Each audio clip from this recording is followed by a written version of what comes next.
wanted to ask you a question, and it's kind of uncomfortable.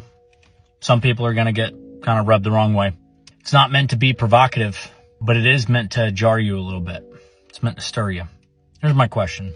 When is it enough for you? When is it enough? You know, in a lot of the videos that I've had, you know, most of which are overwhelmingly positive feedback, but every now and then I'll get these messages, these private messages or these comments.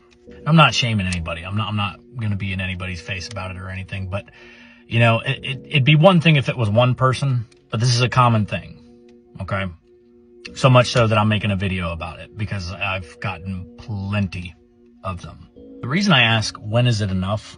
We have a tendency to think that we have it the worst. You know what I'm saying? We have a tendency to think that, you know, if you only knew, if you only lived the life that I lived, then you would understand why I just can't forgive. Or you would understand why I just couldn't believe in a benevolent father. And if that's the case, then why was he picking on me? I'm such a good person. You know, I've never hurt anybody. I've never done this. I've never done that.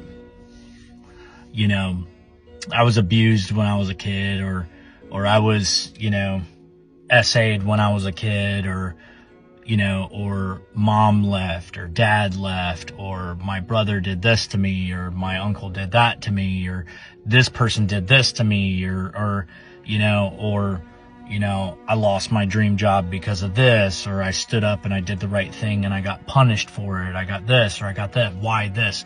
If you got all the answers, Ronan, then why don't you tell me why they did that to me? Why did they do that to me? And furthermore, how could God allow that? And if God's such a good God, how could he allow that? You know, I tell people, listen, do you actually want an answer? Because you ask me a lot of questions and you're asking very, I don't know, with a very accusatory tone. Okay. So it seems to me like you want some sort of answer, or are you just trying to leave me with rhetorical questions? That maybe just, oh man, I didn't think about this random guy in Indiana that was beat when he was a kid. So God must not be real, right? Oh no, everything's falling apart around me. And I'm not trying to be a jerk, but we all got our stories. I got my story. Some of y'all have horrific stories, yeah. I got a story that'll melt your brain. Your brain would melt. Awful. We all have these awful things that we went through. But we sit and we act like this isn't real. Look around you. Look at what's going on. You're watching biblical prophecy play out day to day on the news, and not even just on the news, on live streams in real time. You're watching it happen, but it's not real because of this horrible thing that you went through. My question is even after I answer all of these questions, when is it enough? This is the same thing that I asked Jim when he would just fight me every single day, witnessing to him and giving him the gospel every single day before he inevitably died. It didn't matter what I said.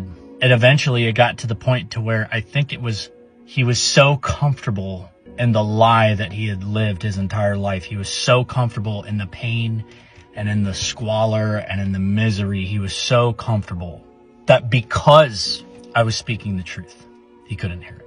He didn't want to hear it. He didn't want to believe. He didn't want to forget. He didn't want to forgive. He didn't want to get better. He wanted sympathy. You remember I've told you that most people, they don't want peace. They want comfort. It's like I said before, to get to the other side of peace, peace would imply that you have overcome the conflict in your life. But the pain in the neck thing about conflict and things that conflict is that there's conflict. And most people don't want to fight. They don't want to put the gloves on. They don't want to get hit. They don't want to get hurt. So they don't want to think about those things that hurt. But it's only after that you resolve all that stuff that you actually find peace. People say they want peace. They don't want peace. They want comfort. They want comfort. Most people don't want the truth. They've fashioned a God of their own creation.